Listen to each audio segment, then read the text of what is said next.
Hello everyone, I am Shankar Mishra और आज मैं आपको कराने वाला हूँ क्लास 10th साइंस का चैप्टर 1 जो है आपका केमिकल रिएक्शन एंड इक्वेशन, उसका पार्ट 2 है। यदि आपने पार्ट 1 नहीं देखा है तो वो जाके आप देख सकते हो। मैंने डिस्क्रिप्शन बॉक्स में लिंक दे दिया है, वहाँ से जाके आप क्लिक करोगे तो आपको पार्ट 1 मिल जाएगा। पार्ट 1 देखने के बाद ही आप पार्ट 2 देखना, तभी आपको अच्छे से समझ में आएगा। ठीक है, ये डिटेल एक्सप्लेनेशन होगा आज विद क्वेश्चन के साथ। मैं टारगेट कर रहा हूँ 95 प्लस, तो यू कैन अचीव 199 विद 95 से एबव ही अचीव करोगे यदि आप मेरे पीडीएफ नोट्स को पढ़ोगे, मेरे दिए हुए क्वेश्चंस करोगे तो डेफिनेटली होगा। ठीक है, पूरे पीडीएफ का जो नोट्स है, पूरा जो पार्ट 1 पार्ट 2 मिलाकर जो नोट्स है, वो डिस्क्रिप्शन बॉक्स में एक लिंक दे दिया है मैंने, वहाँ पे जाके क्लिक करो एंड पीडीएफ नोट्स करके लिंक है, उस पर जाके क्लिक करना, आपको पूरा नोट्स मिल जाएगा। ठीक है, आप उसको रख सकते हो फ्यूचर के लिए, क्योंकि आपको रिवीजन के लिए रख सकते हो उसको। मल्टीपल टाइम रिवीजन करोगे, you will definitely achieve good marks. तो आज हम पढ़ेंगे टाइप्स ऑफ केमिकल रिएक्शंस। तो उस पिछले वाले वीडियो में हमने पढ़ा था रिएक्शंस, केमिकल रिएक्शंस क्या होते हैं,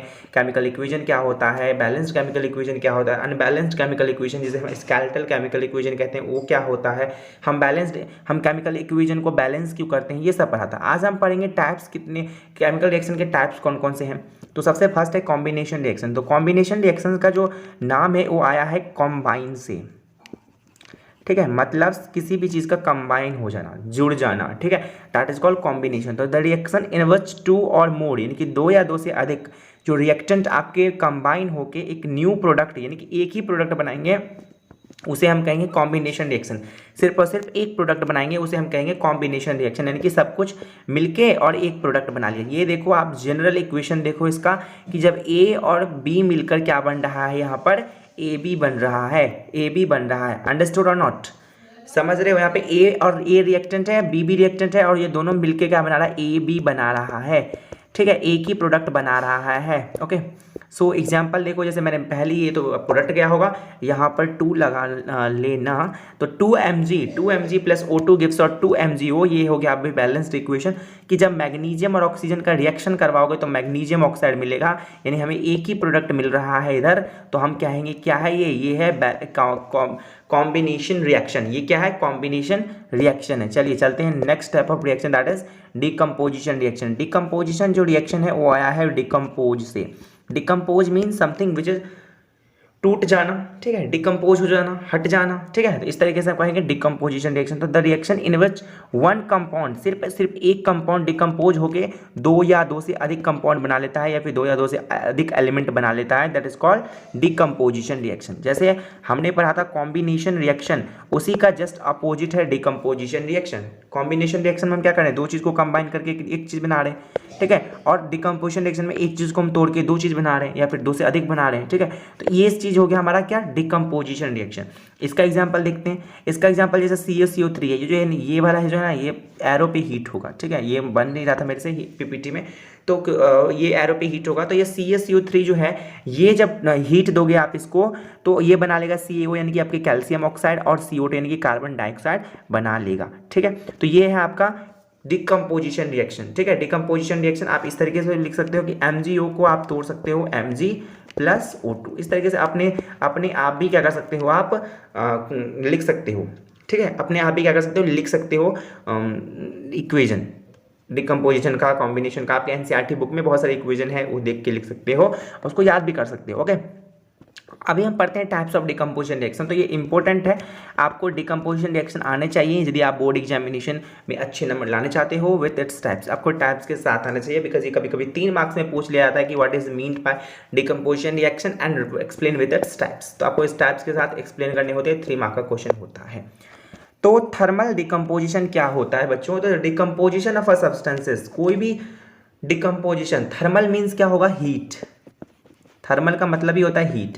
तो कोई भी डिकम्पोजिशन जो कि हीट के प्रेजेंस में, उसे हम कहेंगे क्या, थर्मल डिकम्पोजिशन। ठीक है, तो जो भी कोई डिकम्पोजिशन किसी भी सब्सटेंसेस का हीट के प्रेजेंस में हो उसे हम कहेंगे, या फिर हीटिंग देके हो तो उसे हम कहेंगे thermal decomposition.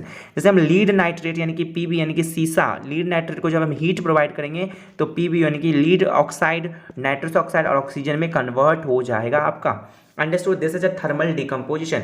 Electrolytic is comes from electricity. ठीक है, और इलेक्ट्रोलाइटिक डिकम्पोजिशन यानी कि कोई सा भी किसी भी सब्सटेंस का डिकम्पोज होना in the presence of electricity, that is called electrolytic decomposition. Understood? जो रिएक्शंस होते हैं, द रिएक्शंस इन विच जो कंपाउंड्स होते हैं डिकम्पोज होते हैं छोटे छोटे कंपाउंड्स में, किसके वजह से? पासिंग ऑफ इलेक्ट्रिसिटी की वजह से या फिर in the presence of electricity की वजह से, उसे हम कहेंगे इलेक्ट्रोलाइटिक डिकम्पोजिशन।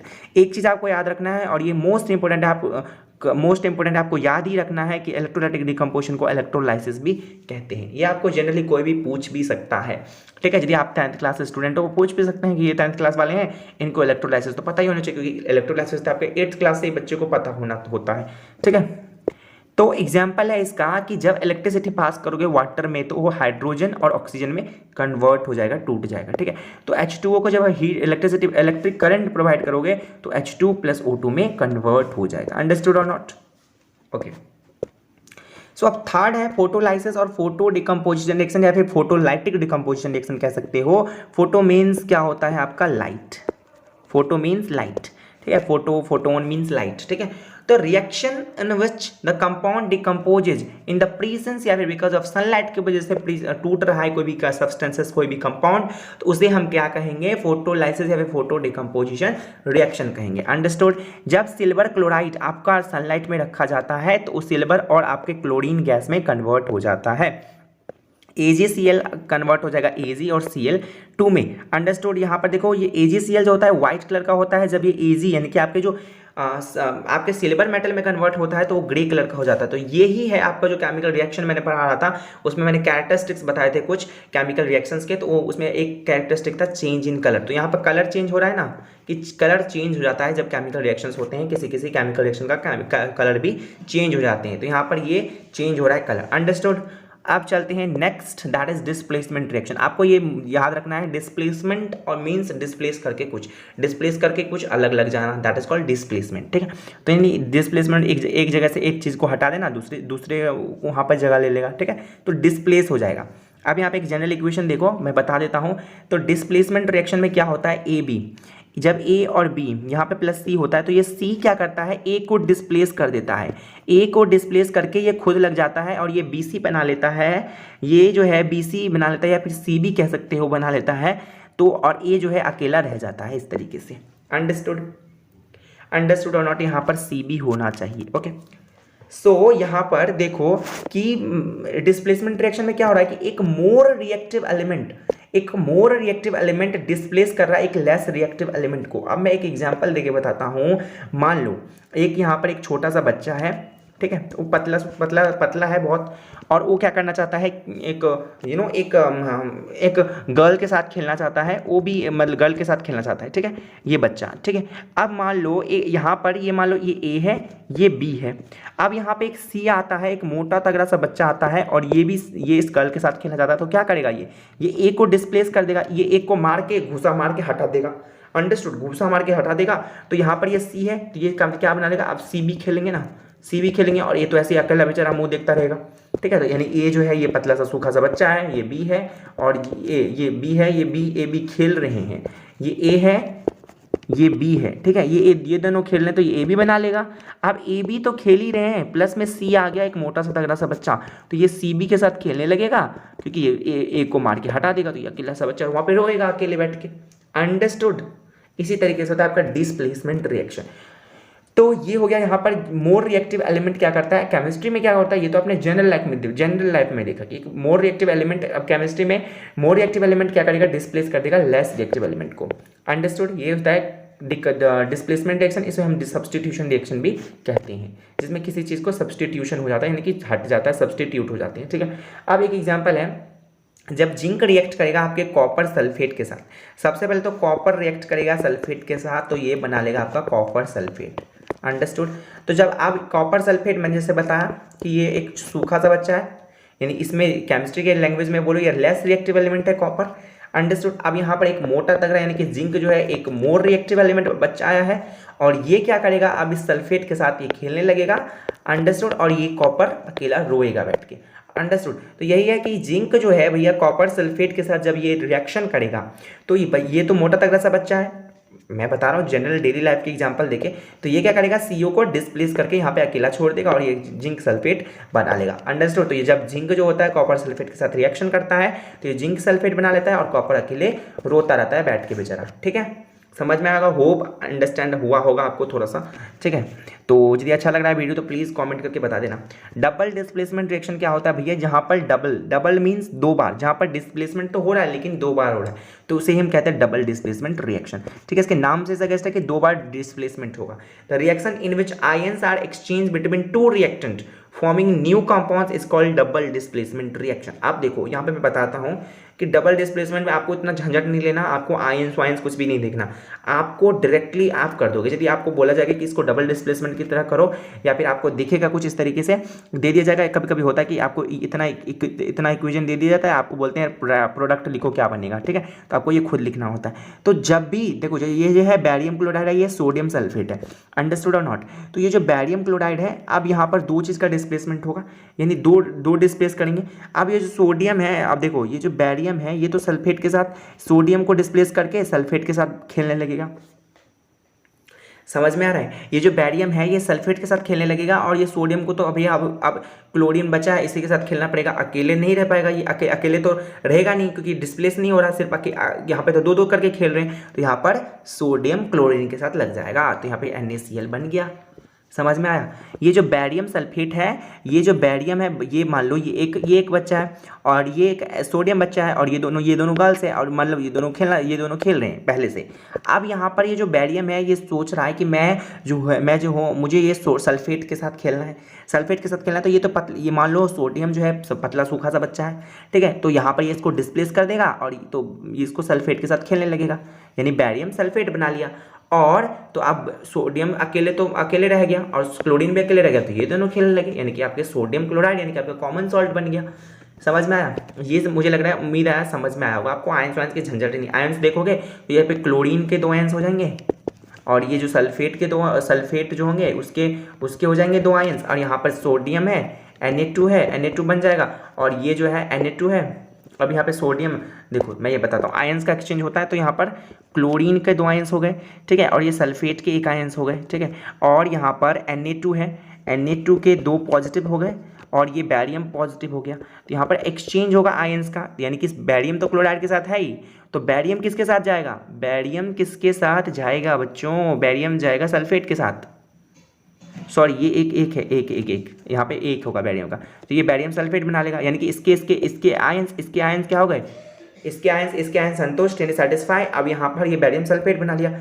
अब ये सोडियम के 2 प्लस है आयंस है और यहाँ पॉजिटिव है, और यहाँ पर ये क्लोरीन का 2 नेगेटिव है, ये दोनों सेटिस्फाई हो जाएंगे और ये NaCl बन जाएगा। इस तरीके से आयंस का एक्सचेंज होता है, ठीक है। ऐसे ही यहाँ पर है व्हेन सोडियम हाइड्रोक्साइड, यानी कि सोडियम हाइड्रोक्साइड जब HCl के साथ रिएक्ट करेगा तो सोडियम जो है अच्छा खासा मोटा सा बच्चा है, वो क्लोरीन के साथ खेलने लगेगा, और ये H जो है यहाँ पर आ जाएगा, H2O के साथ खेलने लगेगा। आप देखो मैं आयंस के साथ बताता हूँ कि OH नेगेटिव आयंस और यहाँ पे Cl नेगेटिव आयंस, ठीक है, और यहाँ पे ये हो गया आपका H पॉजिटिव आयंस और यहाँ पे Na पॉजिटिव आयंस। अब ये एक्सचेंज होगा NaOH के साथ तो है ही, तो NaCl के साथ चला जाएगा, और H जो है OH के साथ आ जाएगा, ये आपका यानी कि H जो है OH का आ गया, OH के साथ आ गया तो H2O बना लेगा। तो इस तरीके से ये सेटिस्फाई हो जाएगा आयंस, और इस तरीके से आपके इक्वेशन रिप्रेजेंट हो जाएंगे। अंडरस्टूड, मुझे लगा, उम्मीद है कि आपको डबल डिस्प्लेसमेंट भी समझ में आया होगा, अंडरस्टूड। और ये आपको पूरा नोट्स मिल जाएगा डिस्क्रिप्शन बॉक्स में। देखो यहाँ पर ये जनरल इक्वेशन है आपका कि जब AB है और CD है तो AD बन गया, CB बन गया। किस तरीके से बन गया मैं बोल रहा हूँ, A जो है बहुत ही मोटा तगड़ा सा बच्चा है, और ये जो C है थोड़ा सा दुबला सा पतला सा बच्चा है, मतलब बॉय है, और ये जो B है और D है वो गर्ल्स है, और A को आप D के साथ खेलना है तो A और D बना लेगा, और आप C के साथ कोई ऑप्शन ही नहीं रहा कि आप तो उसको B के साथ ही खेलना पड़ेगा, तो C भी बन गया। Understood, okay. तो यहाँ पर ये बन चुका है आपका, हो गया डबल डिस्प्लेसमेंट रिएक्शन। अब आता है आपका एक्सोथर्मिक और एंडोथर्मिक रिएक्शन। एक्सो मीन्स क्या होता है आपका, हीट निकलना, evolution of heat. The reactions which produces energy, जो आपके एनर्जी प्रोड्यूस करते हैं, या फिर आपके हीट का इवोल्यूशन होता है, हीट का इवोल्यूशन होता है, उसे हम कहेंगे exothermic reaction. Most of the decomposition reaction, जो डिकम्पोजिशन रिएक्शन होते हैं बहुत सारे आपके, वो होते हैं आपके एक्सोथर्मिक इन नेचर। अंडरस्टूड। जैसे आपका रेस्पिरेशन होता है, एक डिकम्पोजिशन रिएक्शन है, तो जिसमें से एनर्जी रिलीज हो रही है, एनर्जी रिलीज हो रहा है ना, एक आपका रेस्पिरेशन वाला, ये मोस्ट इंपॉर्टेंट इक्वेशन है, आपको याद रखना है। अभी मैं जब पढ़ाऊंगा आपको बायोलॉजी वाला चैप्टर 1 लाइफ प्रोसेस, तो उसमें आपको ये देखने को मिलेगा और आपको ये याद होना चाहिए। अंडरस्टूड। तो यहाँ से एनर्जी रिलीज हो रहा है, जहाँ पर भी एनर्जी रिलीज होगा, जहाँ पर भी हीट रिलीज होगा, वहाँ पर क्या होगा आपका एक्सोथर्मिक रिएक्शन होगा।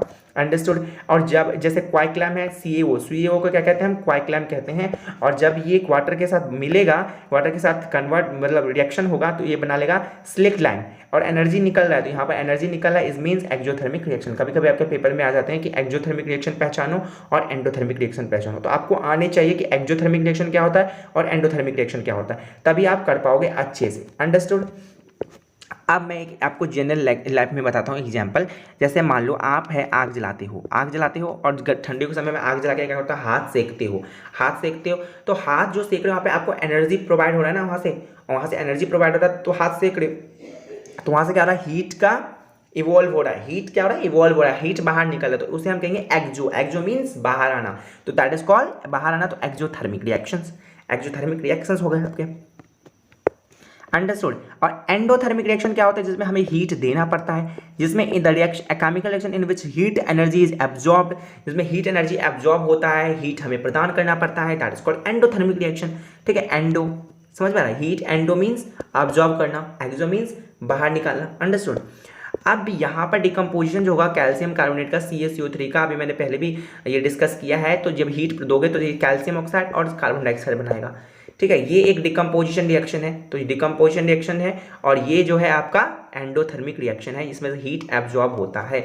अब मैं जैसे बोलूँ, आपके पास केतली देखा होगा, केतली कैसे, मतलब जैसे आप चाय का केतली देखते हो कंटेनर टाइप का, उसको आप गर्म करते हो बंद करके, उसको चाय का केतली बंद रहता है, और वो चाय जब ठंडा हो जाएगा, आपके केतली में है, देखोगे आप केतली रहता है चाय वाले के पास, तो वो क्या करता है, केतली को चढ़ा देता है गर्म करने के लिए, तो वो हीट दे रहा है, वो चाय में गर्म कर रहा है, तो यहाँ पर ये क्या है, एंडोथर्मिक प्रोसेस है। इस तरीके से आप याद रख सकते हो, एंडो मीन्स एब्जॉर्ब होना, एक्सो मीन्स बाहर निकलना।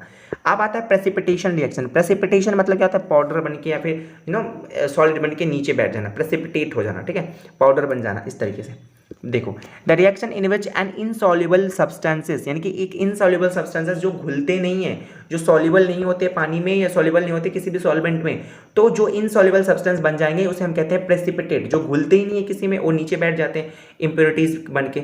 Is formed by the mixing of two solution, जब आप दो सॉल्यूशन को मिलाते हो जो कि कंटेनिंग करते हैं सॉल्ट, उसे हम कहते हैं क्या, प्रेसिपिटेट रिएक्शन। इसका एक एग्जांपल मोस्ट इंपोर्टेंट है, देख लो यहाँ, ये एक डबल डिस्प्लेसमेंट का रिएक्शन है। ये डबल डिस्प्लेसमेंट जैसे मैंने बोला था कि BaCl2 Na2SO4, यहाँ पे जो BaSO4 है ना, ये बन जाता है व्हाइट PPT, इसका व्हाइट PPT बन जाता है, और ये नीचे बैठ जाता है, यही होता है आपका प्रेसिपिटेशन रिएक्शन, जिसमें आपका प्रेसिपिटेट बन के कोई सा भी एक इनसॉल्युबल सब्सटेंसेस नीचे बैठ जाए, that is called precipitation reaction. Understood. मुझे उम्मीद है कि आपको समझ में आ गया होगा। नहीं आया तो कोई कमेंट करके बता दो, मैं वहाँ पे कमेंट में भी बता दूंगा, नहीं तो मैं नेक्स्ट वीडियो बना दूंगा। न्यूट्रलाइजेशन रिएक्शन मतलब न्यूट्रलाइज हो जाना, यानी कि न्यूट्रलाइज होना, सेटिस्फाई हो जाना।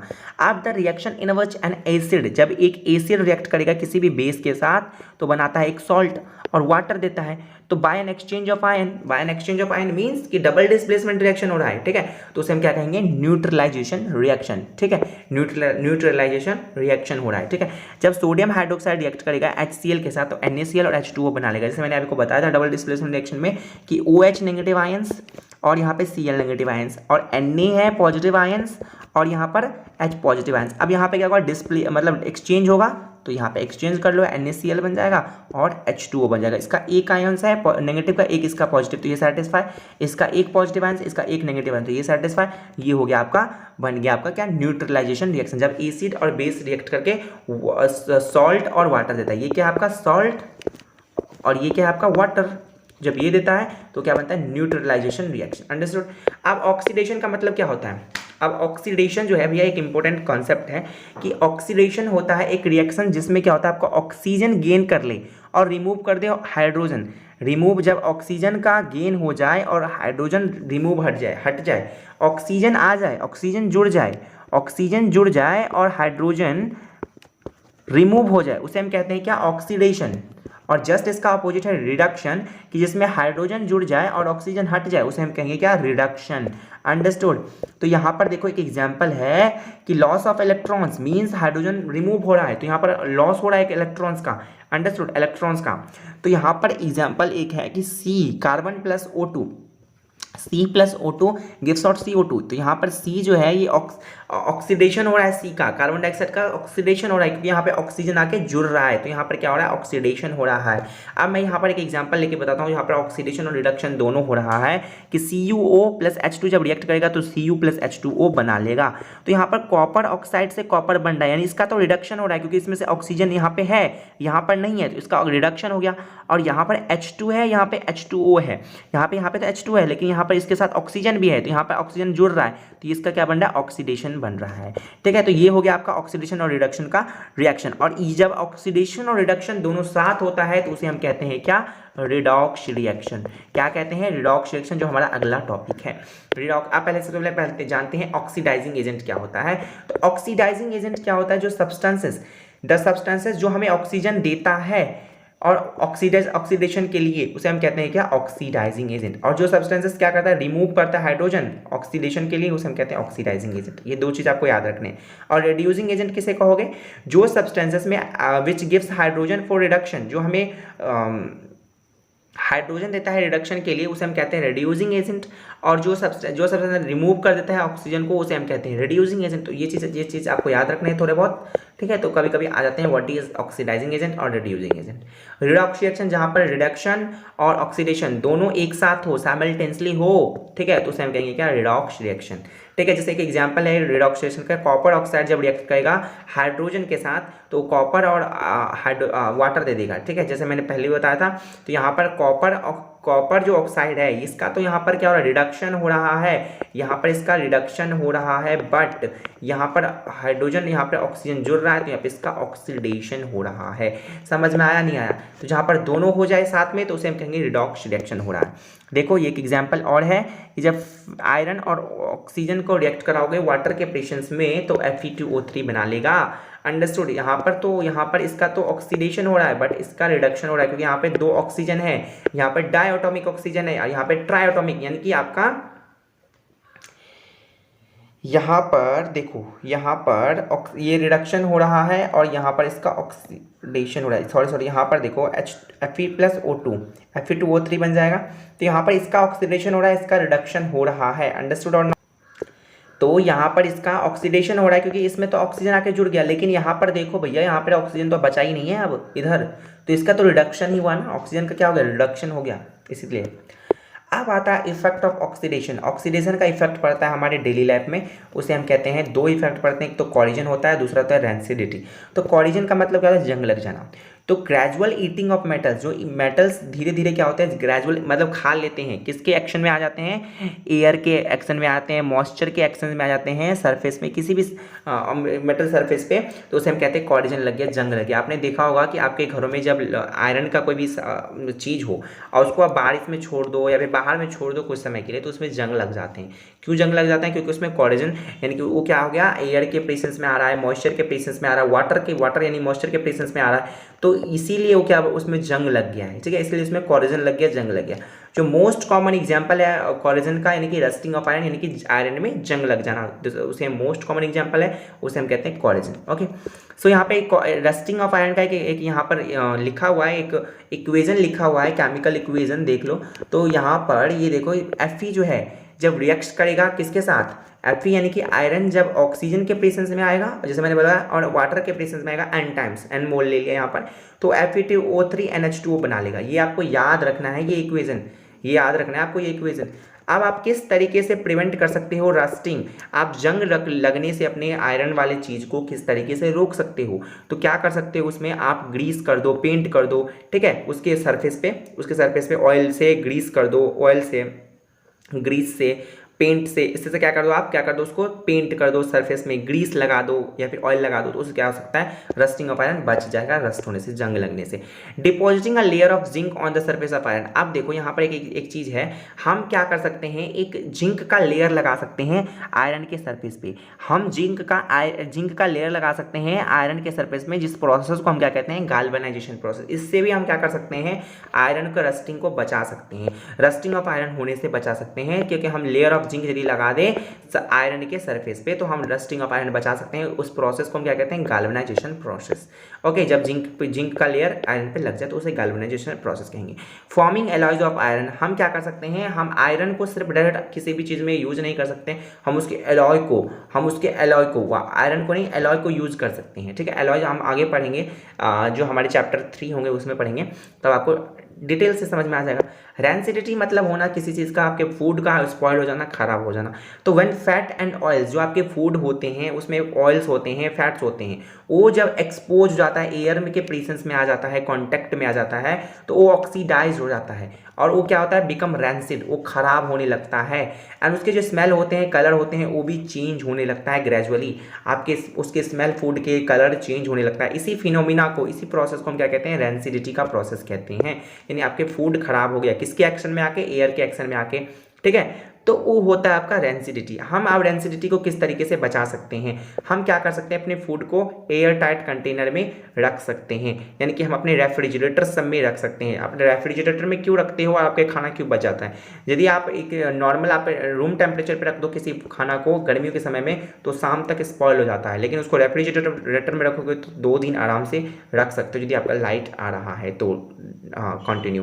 ओके, आप क्या कर सकते हो, आप फूड आइटम्स को पैक कर सकते हो नाइट्रोजन में। ठीक है, नाइट्रोजन भर के कर सकते हो। ठीक है, आपने चिप्स का पैकेट देखा होगा, चिप्स के पैकेट में नाइट्रोजन गैस भर के रखा था, तो उस जब खोलते हो ना तो निकलता है हवा, तो आप देखोगे चिप्स तो उसमें कम ही रहता है, लेकिन उसमें नाइट्रोजन गैस भर के उसको फुला दिया जाता है। तो उसमें क्या होता है, नाइट्रोजन गैस होता है ताकि वो खराब ना हो, स्पॉइल ना हो। ठीक है, तो आप नाइट्रोजन को भी फिल करके किसी बैग में, मतलब पैक कर सकते हो। यदि कोई भी आइटम, कोई भी खाना, कोई भी आइटम्स को क्या करते हो, पैक करते हो, तो उसमें नाइट्रोजन गैस को फिल करके पैक कर सकते हो। रेफ्रिजरेटर और रेफ्रिजरेशन ऑफ फूड आइटम्स, हम क्या कर सकते हैं, अपने फूड आइटम्स को रेफ्रिजरेटर में भी रख सकते हैं। हम क्या कर सकते हैं, अपने ऐड करते हैं एंटीऑक्सीडेंट ऐड कर सकते हैं, ताकि हम क्या करें, अपने प्रिजर्व कर ले फूड को, कंटेनिंग जो फूड को, जिस फूड में एंटीऑक्सीडेंट जो कि ऑक्सीडेशन ना होने दे, ऐसे चीज़ को हम ऐड कर सकते हैं अपने फूड में, तो जो कि क्या हो, जिसमें से जिसकी वजह से हमारा फूड रैंसिड ना हो, हमारा फूड जो है रैंसिड ना हो, खराब ना हो। ठीक है, अंडरस्टूड, ये समझ में आ गया। ये दोनों ही मोस्ट इंपॉर्टेंट टॉपिक है आपके, ऑरिजिन भी और रैंसिडिटी भी। ठीक है, आते हैं आपके एग्जामिनेशन। ये देखो, अब पास्ट ईयर क्वेश्चन करते हैं कुछ, और उसके बाद मैं एक सेपरेट वीडियो लाऊंगा पास्ट ईयर क्वेश्चन के लिए, जिसमें आपके ढेर सारे, कम से कम 30 से 40 क्वेश्चन करेंगे हम सिर्फ और सिर्फ पास्ट ईयर क्वेश्चन। तो आपको कोई भी बुक नहीं भी खरीदोगे ना, तभी भी कोई जरूरत नहीं पड़ेगा आपको बुक के लिए। We need to balance skeletal chemical equation. What do you mean by skeletal, मुझे सबसे पहले याद करके बताओ। जो मैंने फर्स्ट वीडियो डाला था उसमें है skeletal means unbalanced chemical equation. उसमें मैंने ये बताया भी था कि अनबैलेंस्ड केमिकल इक्वेशन को हमें बैलेंस क्यों करना जरूरी है। तो यही है इसमें कि हमें अनबैलेंस्ड केमिकल इक्वेशन को बैलेंस करना क्यों जरूरी है, किसी भी इक्वेशन को।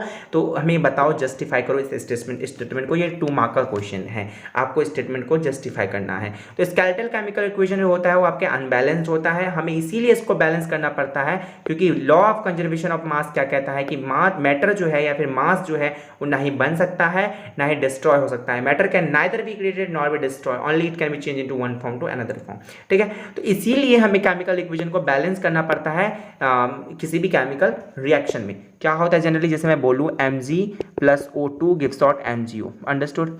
अब बोलोगे यही इक्वेशन क्यों बार बार लिखते हुए, तो इसीलिए लिखता हूँ क्योंकि आपको याद हो, अंडरस्टूड।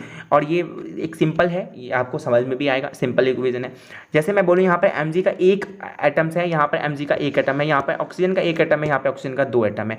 तो यहाँ पर यदि मैं बोलूँ रिएक्टेंट में जो इसका मास है, रिएक्टेंट में जो मास है वो प्रोडक्ट के मास के बराबर नहीं है, प्रोडक्ट के मास के बराबर नहीं है। इसीलिए हम क्या करते हैं, यहाँ पर एटम का बैलेंस करते हैं सबसे पहले। यानी यहाँ पर दो ऑक्सीजन है, तो यहाँ पर भी 2 लगाएंगे और यहाँ पर भी 2 लगाएंगे। तो यहाँ पर अब क्या हो गया, 2 एटम इसके हो गए Mg के, 2 एटम यहाँ भी हो गए, 2 एटम इसके भी हो गए और 2 एटम इसके भी हो गए। तो अब क्या है, इसका मास बिल्कुल बराबर है। तो ये लॉ ऑफ कंजर्वेशन ऑफ मास को फॉलो कर रहा है। इसीलिए हम कहते हैं कि जो है लॉ ऑफ कंजर्वेशन ऑफ मास, यदि ये लिख दोगे ना इस वाले क्वेश्चन में, यदि आप ये लिख देते हो और उसको थोड़ा सा हाईलाइट इस तरीके से अंडरलाइन कर देते हो, तभी आपको 2 मार्क्स यहीं पे दे दिए जाते हैं, यहीं पे आपको 2 मार्क्स दे दिए जाते हैं। ठीक है, साइंस इज अ सब्जेक्ट इनमें जिसमें फैक्ट देखा जाता है आपको। ठीक है, आपको ग्रामेटिकल मिस्टेक नहीं देखे जाते, ये एक बहुत ही अच्छा पॉइंट है। ठीक है, अब इसको आपको लिखने हैं, नेम लिखने हैं कौन से केमिकल रिएक्शन जो है इस सब में हो रहा है। Name the type of chemical reactions represented by the following equation. इस सब इक्वेशन में, तीनों इक्वेशन में कौन कौन से केमिकल रिएक्शन हो रहा है। बच्चों देखो यहाँ पर दो सब्सटेंस मिलके एक सब्सटेंस बन रहा है, यहाँ पे कॉम्बिनेशन रिएक्शन हो रहा है बच्चों, यहाँ पे कॉम्बिनेशन हो रहा है, कंबाइन हो रहा है रिएक्शंस, ठीक है। यहाँ पर BaCl2 Al2SO4 थ्राइस, और यहाँ पर देखो आप एक चीज गौर करो कि BaSO4 बना लिया और Al2Cl3 बना लिया। क्या समझ रहे हो इससे, क्या समझ रहे हो? डिस्प्लेसमेंट तो हो रहा है लेकिन डबल हो रहा है, तो डबल डिस्प्लेसमेंट रिएक्शन हो गया, जिसे हम कहेंगे प्रेसिपिटेशन फॉर्म हो रहा है। BaSO4 जो हो रहा है व्हाइट PPT के फॉर्म में बन रहा है, तो इसे हम क्या कहेंगे? प्रेसिपिटेशन रिएक्शन भी कहेंगे, और यहाँ पर हम इसे डबल डिस्प्लेसमेंट रिएक्शन भी कहेंगे। अंडरस्टूड बच्चों, अंडरस्टूड। FeSO4, यहाँ पर देखो FeSO4 जो है Fe2O3 में कन्वर्ट हो गया, SO2 में कन्वर्ट हो गया, SO3 में कन्वर्ट हो गया, यानी एक चीज से बहुत सारा चीज बन रहा है, एक चीज से बहुत सारा चीज, मतलब एक सब्सटेंस से बहुत सारा सब्सटेंस बन रहा है, छोटे छोटे सब्सटेंसेस। एक बड़े सब्सटेंस से बहुत छोटे छोटे सब्सटेंस का बन जाना, यानी ये कुछ नहीं, आप समझ रहे हो, हीट के प्रेजेंस में वो भी, तो ये डिकम्पोज हो रहा है, तो इसका मतलब ये डिकम्पोजिशन रिएक्शन हो गया। यदि आपने थोड़ा सा मेरे थ्योरी को अच्छे से सुना होगा तो आप ये सारे क्वेश्चन कर लोगे, और ये 3 मार्क का क्वेश्चन है आपके बोर्ड एग्जामिनेशन में, क्योंकि 1 2 3 मार्क है, 1 2 3 क्वेश्चन है इसमें, और 3 मार्क का क्वेश्चन है, और ये आपके बोर्ड एग्जामिनेशन में आया हुआ है। यदि आप 10 ईयर खरीदोगे तो उसमें आपको ये क्वेश्चन दिख जाएंगे, ठीक है, तो आप बोलोगे भैया सही बोल रहे थे। ओके, सो यहाँ पर आप क्वेश्चन 3 देखो कि state the type of chemical reaction and chemical equation that take place in the following. आपको बताना है, इसमें आपको केमिकल इक्वेशन भी लिखना है, और इसमें आपको बताना भी है कि कौन से केमिकल रिएक्शन है हो रहा है यहाँ पर। तो आपको यहाँ पे क्वेश्चन है ना, क्वेश्चन सही से पढ़ लेना पहले बोर्ड एग्जामिनेशन में कि बताओ कौन सा केमिकल रिएक्शन है वहाँ पर इन्वॉल्व है, और उसके केमिकल इक्वेशन भी लिखो जो यहाँ पर हो रहे हैं, दैट टेक प्लेस, जो कि यहाँ पे हो रहे हैं, ठीक है, तो आपको ये लिखने हैं। अंडरस्टूड। अब यहाँ पर पहला क्वेश्चन है, ये भी 3 मार्क का क्वेश्चन है, जो आपके बोर्ड एग्जामिनेशन का ही क्वेश्चन है। तो magnesium wire is burn in air. Magnesium wire बच्चों, मैग्नीशियम का वायर जलना, मैग्नीशियम रिबन जलना एयर के प्रेजेंस में, जो मैं 10 बार मैं लिखता हूँ, 10 बार इक्वेशन लिखता हूँ, वही इक्वेशन यहाँ पे लिख दिया गया है। और ये है क्या है? कॉम्बिनेशन रिएक्शन, क्योंकि मैग्नीशियम और एयर मिलकर बना रहा है आपका मैग्नीशियम ऑक्साइड, तो ये है आपका कॉम्बिनेशन रिएक्शन, यानी कि यहाँ पे कॉम्बिनेशन रिएक्शन। और एक चीज़ यहाँ पे ये भी देखने को मिल रहा है, ये रिडॉक्स रिएक्शन भी है। यहाँ पे Mg जो है ऑक्सीजन आ रहा है, ऐड हो रहा है, बट यहाँ पे ऑक्सीजन का एटम, यहाँ पे ऑक्सीजन जो भी फिर से खत्म हो रहा है, तो यहाँ पे ऑक्सीजन का तो रिडक्शन हो रहा है, बट इसका मैग्नीशियम का क्या हो रहा है? ऑक्सीडेशन हो रहा है। तो यहाँ पे ये क्या बन गया? कॉम्बिनेशन रिएक्शन बन गया। अब दूसरा जो है इलेक्ट्रिक करंट पास हो रहा है बच्चों, इलेक्ट्रिक करंट पास होगा जब भी, तो वो इलेक्ट्रोलाइटिक डिकम्पोजिशन रिएक्शन हो जाएगा। तो जब भी पास होगा वाटर से, जैसे मैंने आपको एग्जांपल बताया था, तो OH2O जब इलेक्ट्रिक करंट के पास में पास होगा तो इलेक्ट्रोलाइसिस होगा, या फिर इलेक्ट्रिकल डिकम्पोजिशन रिएक्शन कह लो, या फिर इलेक्ट्रोलाइटिक डिकम्पोजिशन रिएक्शन कह लो, या फिर इलेक्ट्रोलाइसिस कह लो, तो ये होगा आपका वही रिएक्शन हो गया। अंडरस्टूड। अब एमोनिया और हाइड्रोजन क्लोराइड मिलकर बना रहा है आपका क्या? एक गैसेस बना, हाइड्रोजन क्लोराइड गैस मिक्स हो रहा है, तो क्या बनाएगा? जब एमोनिया मिलेगा यानी कि NH3 मिलेगा और हाइड्रोजन क्लोराइड मिलके आपका क्या बनाएगा? तो ये बच्चों डायरेक्ट यहाँ पर क्या होता है? कॉम्बिनेशन हो जाता है, यानी कि NH3 यहाँ पे हाइड्रोजन का 3 एटम है, यहाँ पर 1 एटम है, तो ये NH4 बना लेता है, और ये Cl ये जुड़ जाता है, तो NH4Cl बना लेता है, और यहाँ पर भी कॉम्बिनेशन रिएक्शन हो रहा है बच्चों। ये 3 मार्क का क्वेश्चन है, और ये इंपॉर्टेंट क्वेश्चन है आपके बोर्ड एग्जामिनेशन के लिए। डायरेक्ट क्वेश्चन भी आ सकते हैं इसी क्वेश्चन सब में से। ओके, सो चलिए चलते हैं अपने 4th क्वेश्चन की तरफ। ये क्वेश्चन देख लो, थोड़ा सा इस तरीके आते हैं आपके क्वेश्चंस, इस तरह के क्वेश्चंस भी आते हैं, और ये क्वेश्चन आया हुआ क्वेश्चन है, इसीलिए मैंने यहाँ पर लिया है कि 2 ग्राम फेरस सल्फेट का क्रिस्टल लेते हो आप, फेरस सल्फेट यानी FeSO4 का क्रिस्टल लेते हो, यानी सॉलिड फॉर्म में लेते हो, क्रिस्टल इन द सेंस कि यहाँ पे आप सॉलिड फॉर्म में ले रहे हो। अंडरस्टूड।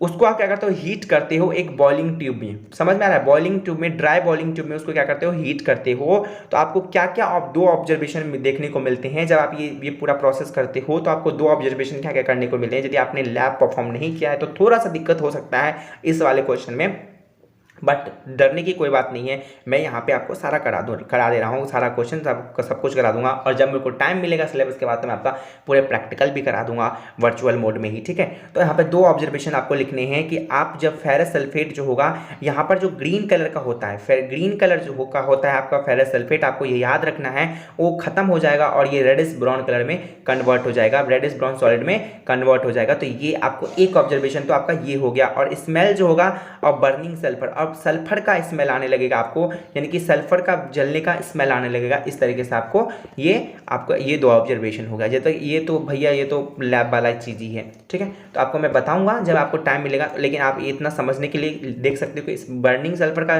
स्मेल आएगा और फेरस सल्फेट का जो कलर है वो डिसअपेयर होकर क्या हो जाएगा, जो ग्रीन कलर है वो रेडिश ब्राउन में चेंज हो जाएगा। अंडरस्टूड और not? Okay, so name the type of chemical reaction that takes place. यहाँ पर जो है ये कौन सा रिएक्शन प्लेस हो रहा है, यहाँ पे एक सब्सटेंस से बहुत सारे सब्सटेंस बढ़ रहे हैं, यानी कि डिकम्पोजिशन रिएक्शन हो रहा है, यानी कि ये डिकम्पोजिशन रिएक्शन हो रहा है। आप इजीली आइडेंटिफाई कर सकते हो। Right the chemical reactions for the right the chemical equation. आपको केमिकल इक्वेशन लिखने हैं इस रिएक्शन के लिए, तो FeSO4 जो होगा Fe2O3 में कन्वर्ट होगा, फिर SO2 प्लस SO3 में कन्वर्ट हो जाएगा। अंडरस्टूड और नॉट? ओके, मुझे उम्मीद है कि फोर्थ क्वेश्चन भी आपको समझ में आ गया होगा। ओके, सो ये है आपका, ये भी है 3 मार्क का क्वेश्चन था, ये भी 3 मार्क का क्वेश्चन ही था जो आपका फोर्थ क्वेश्चन है, और जो आपका फिफ्थ क्वेश्चन है ये 5 मार्क का क्वेश्चन है, और ये आपका 5 मार्क का क्वेश्चन है। Define a balanced chemical equation. आपको बैलेंस्ड केमिकल इक्वेशन बताने हैं जब दोनों ही रिएक्टेंट और प्रोडक्ट साइड में जब सभी एलिमेंट्स के इक्वल नंबर ऑफ एटम्स हो जाते हैं तो उसे हम कहते हैं बैलेंस्ड केमिकल इक्वेशन। हमें बैलेंस्ड केमिकल, हमें इक्वेशन को बैलेंस करना क्यों जरूरी है, क्योंकि law of conservation of mass के अकॉर्डिंग जो मैटर होता है वो neither be created nor be destroyed, only it can be change to one form to another form. तो हमें क्या करने पड़ते हैं, इसीलिए हमें क्या करने पड़ते हैं, बैलेंस करने होते हैं केमिकल इक्वेशन को। हमें दोनों तरफ सभी एलिमेंट्स के जो एटम्स होते हैं उसको क्या करने पड़ते हैं, इक्वल करने होते हैं। अंडरस्टूड बच्चों? तो पहला क्वेश्चन समझ में आ गया, ये 5 मार्क का क्वेश्चन है, देख लो, ठीक है। एक मार्क का सारे सब एक ये 2 मार्क का हो गया, यानी कि 1 मार्क ये, 1 मार्क ये, और ये 3 जो क्वेश्चन है 1 2 3 ये जो है तीनों, ये 3 मार्क्स हो गए, तो ये 5 मार्क का क्वेश्चन है, ठीक है। अब आपको बैलेंस केमिकल इक्वेशन लिखना है इन सभी रिएक्शन के लिए। जब फास्फोरस बर्न होगा, यानी फास्फोरस बर्न होगा क्लोरीन के प्रेजेंस में, तो क्या बनाएगा, फास्फोरस पेंटाक्लोराइड। फास्फोरस पेंटाक्लोराइड यानी कि क्लोराइड का 5 एटम्स होंगे, PCl5। तो यहाँ पर ये कौन सा, ये जो है इसका इक्वेशन आपने लिख दिया। अंडरस्टूड? P4 + 10Cl2 PCl5 बना दिया। अंडरस्टूड और नॉट? यानी कि P4 जब आप रिएक्शन करोगे क्लोरीन के साथ तो ये क्या बना लेगा, ये आपका बना लेगा पेंटा, यानी कि क्लोराइड, यानी कि फास्फोरस पेंटाक्लोराइड। अंडरस्टूड? अब यहाँ पे burning of natural gas, methane का बर्न होना, यहाँ पर हीट निकल रहा है। हीट जहाँ पे भी निकलता है कौन सा होता है, एक्सोथर्मिक रिएक्शन होता है। ये जनरली मैं बता दे रहा हूँ, बट ये आपको अभी इसमें नहीं है, तो यहाँ पे एक्सोथर्मिक रिएक्शन हो रहा है। मीथेन का जब भी बर्न हो रहा है यहाँ पे कंबशन हो रहा है, तो यानी कि CH4 + O2 किसमें, in the presence of oxygen में, तो CO2 बना लिया, H2 बना लिया, और एनर्जी निकल रहा है, ठीक है। आपको जो कोई भी लकड़ी वकड़ी चलता है वो कंबशन रिएक्शन होता है, यही रिएक्शन होता है, ठीक है। अब मैं यहाँ पे बता देता हूँ द प्रोसेस ऑफ रेस्पिरेशन। मैंने बोला था ये क्वेश्चन आता हुआ क्वेश्चन है, और ये भी क्या आपका एक्सोथर्मिक रिएक्शन, इसमें से भी एनर्जी रिलीज होता है। ये इक्वेशन आपको याद होना चाहिए, पूरे बैलेंस्ड केमिकल इक्वेशन आपको याद होना चाहिए, ठीक है। ये आपके बायोलॉजी के लिए as well as your chemistry के फर्स्ट चैप्टर के लिए बहुत ज़्यादा इंपॉर्टेंट है। उम्मीद करता हूँ आपको ये पूरा चैप्टर का पूरा मैंने पूरा डिस्कस कर दिया, आपको डिटेल एक्सप्लेनेशन। यदि आपने पार्ट 1 नहीं देखा तो वो भी जाके देख लीजिए, और आपके कुछ 5 जो है मैंने 5 टेयर क्वेश्चन भी करा दी हैं, और एक 5 टेयर क्वेश्चन का सीरीज लेके आऊँगा जिसमें सारे 5 टेयर क्वेश्चन कराऊंगा, यानी एक चैप्टर के करीब 30 क्वेश्चन मैं करा दूंगा, जो कि आपके बोर्ड के लिए सफिशियंट होगा। आपके एक चैप्टर के लिए मतलब एक चैप्टर के लिए 30 क्वेश्चन, तो सोचो कितने सारे क्वेश्चन प्रिपेयर कर सकते हो आप इजीली तरीके से, और मैं एक्सप्लेन करूंगा इतने सिंपल लैंग्वेज में कि आप सारे कर लोगे। ओके, सो ये पूरे जो मतलब नोट्स है पार्ट 1 का भी पार्ट 2 का भी पूरा PDF जो है वो मैंने दे दिया है लिंक में, मतलब लिंक जो है डिस्क्रिप्शन बॉक्स में दे दिया है, लिंक दे दिया है, वहाँ पे जाके क्लिक कर लेना।